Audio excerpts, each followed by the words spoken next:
News 18 ಕನ್ನಡದ digital ವೀಕ್ಷಕರಿಗೆ ಸ್ವಾಗತ. ನಾನು ಚಂದ್ರಕಾಂತ್ ಸುಗಂಧಿ. ನಾಳೆ ಇಡೀ ರಾಜ್ಯಾದ್ಯಂತ ಅದ್ದೂರಿಯಾಗಿ ಕನ್ನಡ ರಾಜ್ಯೋತ್ಸವವನ್ನು ಆಚರಣೆ ಮಾಡಲಾಗುತ್ತೆ.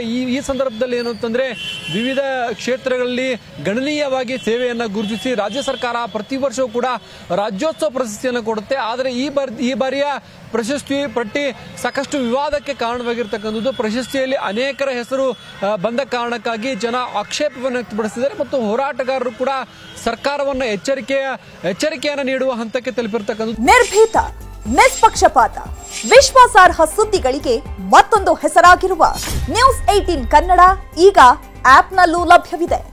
ದಯವಿಟ್ಟು ಇಲ್ಲಿರುವ QR ಕೋಡ್ ಸ್ಕ್ಯಾನ್ ಮಾಡಿಕೊಂಡು ಆಪ್ ಡೌನ್ಲೋಡ್ ಮಾಡೋದಕ್ಕೆ ಮರಿಬೇಡಿ. ನಿಮ್ಮ ಬೆಂಬಲ ಹೀಗೆ ಸದಾ ನಮ್ಮೊಂದಿಗಿರಲಿ. ಧನ್ಯವಾದ.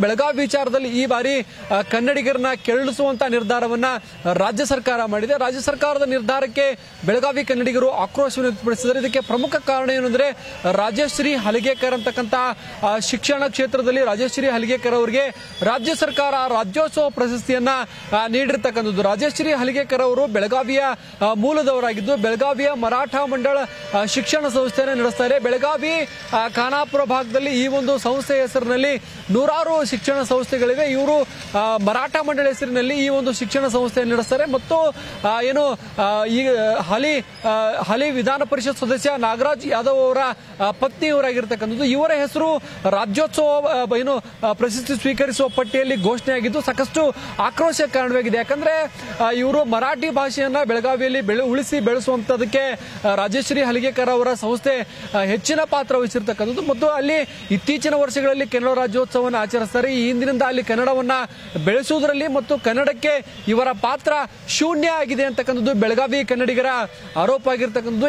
MLC ನಾಗರಾಜ್ ಯಾದವ್ ಅವರ ಕಾರಣಕ್ಕಾಗಿನೇ ಅವರ ಪತ್ನಿಗೆ ಈ ಒಂದು ರಾಜ್ಯೋತ್ಸವ ಪ್ರಶಸ್ತಿಯಿಂದ ಅದನ್ನು ಹೊರತುಪಡಿಸಿ ಯಾವುದೇ ಅವರ ಸಾಧನೆ ಇಲ್ಲ ಅಂತಕ್ಕಂಥದ್ದು ಬೆಳಗಾವಿ ಕನ್ನಡಿಗರ ಸದ್ಯದ ಆರೋಪ ಆಗಿರ್ತಕ್ಕಂಥದ್ದು. ಸದ್ಯ ಈ ಬಗ್ಗೆ ಬೆಳಗಾವಿಯ ಕ್ರಿಯಾ ಸಮಿತಿ ಅಧ್ಯಕ್ಷ ಅಶೋಕ್ ಚಂದ್ರಗಿ ಮುಖ್ಯಮಂತ್ರಿ ಸಿದ್ದರಾಮಯ್ಯನವರು ಮತ್ತು ಗಡಿ ಉಸ್ತುವಾರಿ ಸಚಿವ HK ಪಾಟೀಲ್ ಅವರಿಗೆ ಪತ್ರವನ್ನ ಬರೆದಿದ್ದಾರೆ. ಈ ಒಂದು ಪ್ರಶಸ್ತಿಯನ್ನ ತಕ್ಷಣಕ್ಕೆ ತಡೆ ಹಿಡೀರಿ ಅಂತಕ್ಕಂಥ ಆಗ್ರಹಗಳು ಸದ್ಯ ಕೇಳಿ ಬಂದಿರತಕ್ಕಂಥದ್ದು. ಯಾಕಂದ್ರೆ ಬೆಳಗಾವಿಯಲ್ಲಿ ಕನ್ನಡಕ್ಕಾಗಿ ಕೆಲಸ ಮಾಡಿದಂತವರು ನೂರಾರು ಜನ ಇದ್ದಾರೆ. ಹಲವರು ಎಲೆ ಮರಿಯಂತೆ ಕಾಯಿಯಂತೆ ಇವತ್ತಿಗೂ ಕೂಡ ಇರ್ತಕ್ಕಂಥದ್ದು ಮತ್ತು ಬೆಳಗಾವಿಯಲ್ಲಿ ಇತ್ತೀಚಿನ ವರ್ಷಗಳಲ್ಲಿ ಕನ್ನಡದ ವಾತಾವರಣ ನಿರ್ಮಾಣವಾಗಿದೆ. ಈ ಹಿಂದೆ ಇಲ್ಲಿ MES ಪ್ರಾಬಲ್ಯವಾಗಿತ್ತು. ಆ ಸಂದರ್ಭದಲ್ಲಿ ಇಲ್ಲಿ ಕನ್ನಡಕ್ಕಾಗಿ ಯಾರು ಹೋರಾಟ ಮಾಡಿದ್ರು ಮತ್ತು ಕನ್ನಡ ಉಳಿಸಿ ಬೆಳೆಸಲು ಇಲ್ಲಿ ಯಾರೆಲ್ಲ ಪರಿಶ್ರಮ ಪಟ್ಟಿದ್ದಾರೆ ಅವರಿಗೆ ಈ ಒಂದು ಪ್ರಶಸ್ತಿ ಸಿಗಬೇಕಿತ್ತು. ಅದನ್ನು ಹೊರತುಪಡಿಸಿ ಮರಾಠಿ ಶಿಕ್ಷಣ ಸಂಸ್ಥೆಯ ಅಧ್ಯಕ್ಷರಿಗೆ ಈ ಒಂದು ಪ್ರಶಸ್ತಿ ಕೊಟ್ಟಿರ್ತಕ್ಕಂಥದ್ದು ನಿಜಕ್ಕೂ ಆಶ್ಚರ್ಯ ಬೆಳವಣಿಗೆ ಅಂತ ಹೇಳಬಹುದು. ಮತ್ತು MLC ನಾಗರಾಜ್ ಯಾದವ್ ಕೂಡ ಅವರು ಕೂಡ ಬೆಂಗಳೂರು ಮೂಲದವರಾಗಿದ್ರು ಕೂಡ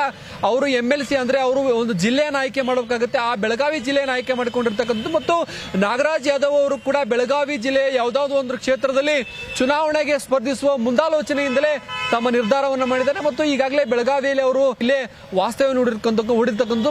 ಬೆಂಗಳೂರು ಬಿಟ್ಟರೆ ಅವರು ಅತಿ ಹೆಚ್ಚು ಬೆಳಗಾವಿಯಲ್ಲಿ ಇರ್ತಾರೆ. ಬೆಳಗಾವಿಯ KDP ಸಭೆಗಳಲ್ಲಿ ಭಾಗವಹಿಸ್ತಾರೆ. ಬೆಳಗಾವಿ ಜನರ ಸಮಸ್ಯೆಗಳಿಗೆ ಸ್ಪಂದಿಸತಕ್ಕಂಥದ್ದು. ಖಾನಾಪುರ ಇಲ್ಲವೇ ಬೆಳಗಾವಿ ದಕ್ಷಿಣ ಕ್ಷೇತ್ರದ ಮೇಲೆ ನಾಗರಾಜ್ ಯಾದವ್ ಅವರು ಕಣ್ಣಿಟ್ಟಿರ್ತಕ್ಕಂಥದ್ದು. ಈ ವೇಳೆಯಲ್ಲಿ ಈ ಒಂದು ವಿವಾದ ಈಗ ಸಾಕಷ್ಟು ಸದ್ದನ್ನ ಮಾಡ್ತಾ ಇದೆ. ಬೆಳಗಾವಿಯಲ್ಲಿ ರಾಜಶ್ರೀ ಹಲಿಗೇಕರ್ ಅವರಿಗೆ ಕೊಟ್ಟಂತಹ ರಾಜ್ಯೋತ್ಸವ ಪ್ರಶಸ್ತಿಯನ್ನ ತಡೆ ಹಿಡಿಬೇಕು ಅಂತಕ್ಕಂಥದ್ದು ಇಲ್ಲಿನ ಕನ್ನಡಿಗರ ಬಹಿರಂಗವಾದ ಒಂದು ಪತ್ರವನ್ನ ಈಗ ಮುಖ್ಯಮಂತ್ರಿಗಳಿಗೂ ಕೂಡ ಕಳಿಸಿರ್ತಕ್ಕಂಥದ್ದು.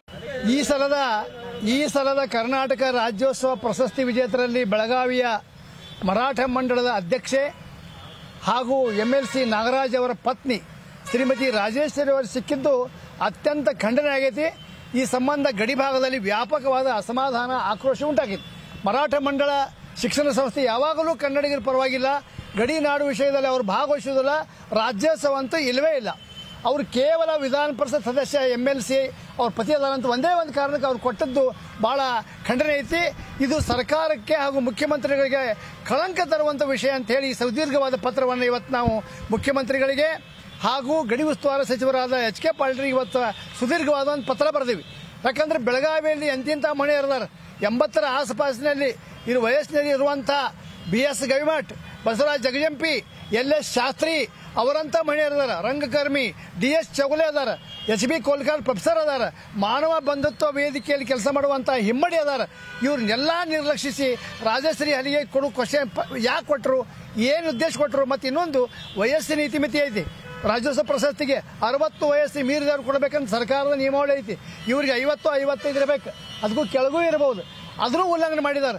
ಆದ್ದರಿಂದ ಇವತ್ತು ನಾವು ಮುಖ್ಯಮಂತ್ರಿ ಸಿದ್ದರಾಮಯ್ಯನವರಿಗೆ, ಗಡಿ ಉಸ್ತುವಾರಿ ಮಂತ್ರಿ ಎಚ್ ಕೆ ಪಾಟೀಲ್ ಒಂದು ಸುದೀರ್ಘವಾದ ಪತ್ರ ಬರೆದು ಆ ಪ್ರಶಸ್ತಿಯನ್ನು ತತ್ಕ್ಷಣ ತಡೆ ಹಿಡಿಬೇಕು ಮತ್ತು ಬೆಳಗಾವಿ ಯಾವುದೇ ಗಣ್ಯಮಾನ್ಯರಿಗೆ, ಕನ್ನಡದ ಪರವಾಗಿ ಇರುವವರಿಗೆ, ಸಾಹಿತಿಗಳಿಗೆ ಕೊಡಬೇಕು ಅಂತ ಈ ಸಂದರ್ಭದಲ್ಲಿ ಒತ್ತಾಯ ಮಾಡಿ ಇವತ್ತು ನಾನು ಸುದೀರ್ಘವಾದ ಪತ್ರ ಬರೆದೇವೆ. ಆದ್ದರಿಂದ ನಾಳೆ ಕೂಡ ಪ್ರಶಸ್ತಿಯನ್ನು ತಡೆ ಹಿಡಿಬೇಕು. ಮರಾಠ ಮಂಡಳ ಶಿಕ್ಷಣ ಸಂಸ್ಥೆ ನಮಗೆ ಯಾವಾಗಲೂ ನಮ್ಮ ಪರವಾಗಿರುವ ಸಂಸ್ಥೆ ಅಲ್ಲ, ಗಡಿನಾಡು ಚಟುವಟಿಕೆಗಳಿಗೆ ವಿರೋಧಿ ಕೆಲಸ ಮಾಡಿದೆ ಅಂತೇಳಿ ಈ ಸಂದರ್ಭದಲ್ಲಿ ನಾನು ಪತ್ರದಲ್ಲಿ ತಿಳಿಸಿದ್ದೇನೆ. ಯಾವಾಗಲೂ ಅವರು ಕನ್ನಡ ಚಟುವಟಿಕೆಯಲ್ಲಿ ಭಾಗವಹಿಸಿಲ್ಲ. ರಾಜಶ್ರೀ ಹರಿಯಕರ್ ನನಗೆ ಗೊತ್ತಿದೆ, ಅವ್ರು ಯಾವಾಗೂ ಭಾಗವಹಿಸಿಲ್ಲ. ಅಷ್ಟೇ ಅಲ್ಲದೆ ಅಲ್ಲಿ ಯಾವುದೂ ಕನ್ನಡ ಇಲ್ದಂಗೆ, ಕನ್ನಡ ನಾಮಫಲಕ ಇಲ್ದಂಗೆ ನೋಡ್ಕೊಂಡಂಥ ವ್ಯಕ್ತಿ. ಆದರೆ ಇಂದು ಕರ್ನಾಟಕ ಸರ್ಕಾರಕ್ಕೆ, ವಿಶೇಷವಾಗಿ ಮುಖ್ಯಮಂತ್ರಿಗಳಿಗೆ ಕಳಂಕ ತರುವ ರೀತಿ ಅಂತ ಹೇಳಿ ಬಯಸ್ತಾ ಇದ್ದಾನೆ. ಮುಖ್ಯಮಂತ್ರಿಗಳು ಇದನ್ನು ಗಂಭೀರವಾಗಿ ಪರಿಗಣಿಸಿ ನಾಳೆ ಅವರ ಪ್ರಶಸ್ತಿಯನ್ನು ತಡೆ ಹಿಡಬೇಕು.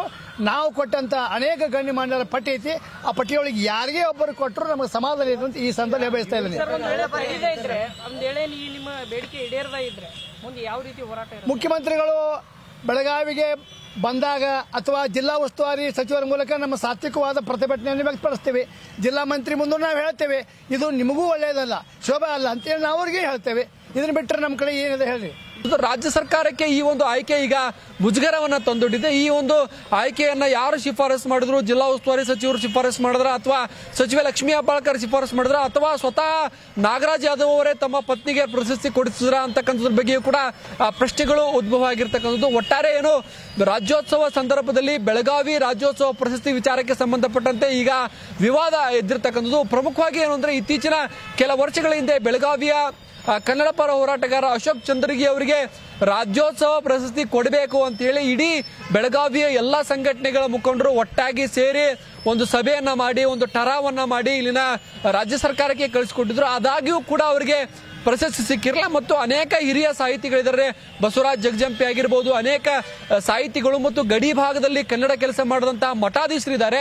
ಇವರೆಲ್ಲರನ್ನ ಪಕ್ಕಕ್ಕಿಟ್ಟು ಈಗ ರಾಜಶ್ರೀ ಹಲಿಗೆಕರ್ ಅವರಿಗೆ ಈ ಒಂದು ಪ್ರಶಸ್ತಿ ಕೊಟ್ಟಿದ್ದು ಸಾಕಷ್ಟು ಟೀಕೆಗೆ ಗುರಿಯಾಗಿರ್ತಕ್ಕಂಥದ್ದು. ರಾಜ್ಯ ಸರ್ಕಾರ ಈ ನಿಟ್ಟಿನಲ್ಲಿ ಯಾವ ಹೆಜ್ಜೆ ನೀಡುತ್ತೆ, ಒಂದು ವೇಳೆ ಅವರಿಗೆ ಪ್ರಶಸ್ತಿ ನಾಳೆ ಸ್ವೀಕಾರ ಮಾಡಕ್ಕೆ ಅವಕಾಶ ಕೊಡುತ್ತಾ ಅಥವಾ ಇದನ್ನ ತಡೆ ಹಿಡಿತಾ ಅಂತಕ್ಕಂಥದ್ದು ಕಾದು ನೋಡಬೇಕಿದೆ. ಯಾಕಂದ್ರೆ ಬೆಳಗಾವಿಯಲ್ಲಿ ಈ ಹಿಂದಿನ ಕೆಲ ವರ್ಷಗಳ ಹಿಂದೆ ಇಲ್ಲಿ ರಾಜ್ಯೋತ್ಸವ ಮತ್ತು ಕನ್ನಡ ಚಟುವಟಿಕೆ ಮಾಡುವುದು ಅತ್ಯಂತ ಕ್ಲಿಷ್ಟಕರ ಪರಿಸ್ಥಿತಿ ಇರ್ತಕ್ಕಂಥದ್ದು. ಇಲ್ಲಿ ಕನ್ನಡ ಧ್ವಜ ಹಿಡಿದವರು ರಸ್ತೆಗಳಲ್ಲಿ ಹೊಡೆಸಿಕೊಂಡಿದ್ದಾರೆ ಮತ್ತು ಅವರ ಮೇಲೆ ಹಲ್ಲೆಗಳಾಗಿದೆ, ಚಾಕು ಇರಿತಾಗಿದೆ. ಅದಾದ ಬಳಿಕ ಈಗ ಇಲ್ಲಿ ಕನ್ನಡದ ಕಿಚ್ಚು ಹೊತ್ತಿರ್ತಕ್ಕಂಥದ್ದು. ನಾಳೆ ಇಡೀ ಬೆಳಗಾವಿ ಕನ್ನಡಮಯವಾಗಲಿರ್ತಕ್ಕಂಥದ್ದು. ಈ ಒಂದು ರಾಜ್ಯೋತ್ಸವದಲ್ಲಿ ಸುಮಾರು ಲಕ್ಷಾಂತರ ಜನ ಈ ಒಂದು ಭಾಗವಹಿಸ್ತಾರೆ. ಕೇವಲ ಬೆಳಗಾವಿ ಅಲ್ಲದೆ ಸುತ್ತಮುತ್ತಲ ಜಿಲ್ಲೆಗಳು, ಇತರೆ ಜಿಲ್ಲೆಗಳಿಂದಲೂ ಕೂಡ ಇಲ್ಲಿ ಜನ ಬಂದು ಭಾಗವಹಿಸ್ತಾರೆ. ಇಡೀ ರಾಜ್ಯದಲ್ಲಿ ಮೈಸೂರು ದಸರಾ ಮಾದರಿಯಲ್ಲಿ ಬೆಳಗಾವಿ ರಾಜ್ಯೋತ್ಸವ ಸದ್ಯ ಪ್ರಖ್ಯಾತಿಯನ್ನ ಪಡೆದಿರ್ತಕ್ಕಂಥದ್ದು. ಇಂತಹ ಒಂದು ಸಂದರ್ಭದಲ್ಲಿ ರಾಜ್ಯ ಸರ್ಕಾರ ಒಂದು ತಪ್ಪು ಹೆಜ್ಜೆ ಇಟ್ಟಿದೆ ಅಂತಕ್ಕಂಥ ಆರೋಪಗಳು ಸದ್ಯ ಕೇಳಿ ಬರ್ತಕ್ಕಂಥದ್ದು. ರಾಜ್ಯ ಸರ್ಕಾರ ಮುಂದಿನ ನಡೆ ಏನಾಗಿರುತ್ತೆ ಅಂತಕ್ಕಂಥದ್ದು